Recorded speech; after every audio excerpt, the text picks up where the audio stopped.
Good morning, everyone. Apologies that we weren't able to join you yesterday, but we're back today and looking forward to learning with everyone.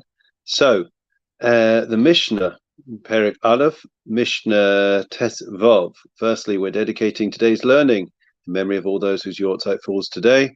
Shelley Rothberg, in particular, whose husband Michael was unsure. We wish long life, as well as all those that have Yortzeit today. Good morning, Clarice and Peter, amongst others. Shammai Omer, Aseh Terascha Keva, Imam Ad Vaseh Habe Veheve Mekabel Es Kol Adam B'Seva Panim Yafos. Says Shammai. So Shammai, of course, was the adversary, quote unquote, of Hillel. They were they were always arguing together. David, good to see you. We hope you're feeling better. So Shammai said as follows: a person must make their Torah, their learning, their studying fixed.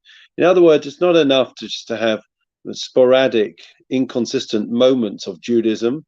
It has to be day in, day out. And that's why we find that when the sages are asked what is the most important section of the Torah, what is the most important thing? So some would have thought it would be loving your neighbor as yourself, or only one God, or anything else in the Torah. Our sages said, it's a keves echat haseva boker, to bring a daily sacrifice. Why? Because consistency is the hallmark of being Jewish. If you're consistent, then you are going to make progress and everything else will fall into place. But if you're not consistent and you dip in, you dip out, you're three times a year Jew, twice a year Jew, once a week Jew, whatever it is, it's not what we are. We're Jewish every single day of the year. We wake up, we close our eyes, we're just as Jewish. It's not that it's a switch we can put on and put off. It's not a hobby. It's not like theater that you can go when you feel like it. That's who we are. So that's the first point, that you should make consistent your actions, your deeds, your Torah. So you're meant to say a little and do much. Wow, what a statement. If only we all lived up to it. We're very good at talking the talk, but do we walk the walk? How consistent are we? They say about parenting, we were discussing about parenting on Monday night, that a educator is referred to as a machanech, an educator. That's somebody who's a teacher, somebody who's a rabbi, somebody who teaches our youngsters either in a formal education setting or an informal. But a parent is considered, says Rav Volbe, he says, we're a mashpia. A mashpia means it's the word for roof, a shefa.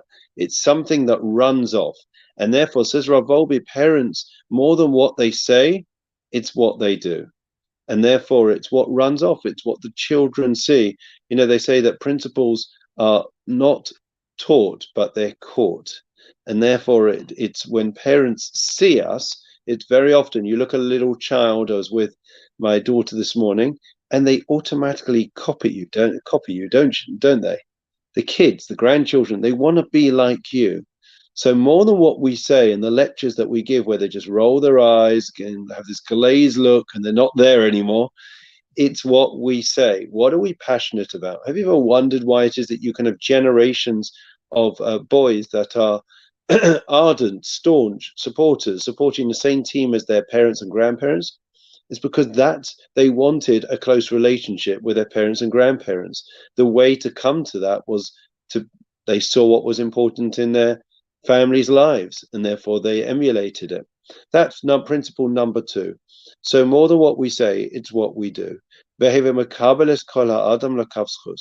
meant to judge a person, you're meant to receive every person with a happy, cheery disposition.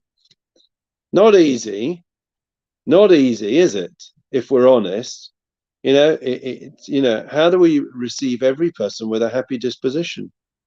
Well, if we are able to look at the totality of that person, as we spoke about earlier, Mekabeles kol ha'adam, we look at the totality of the person, we will find something similar between us and them. It's much easier to feel a connection to somebody when you find commonality.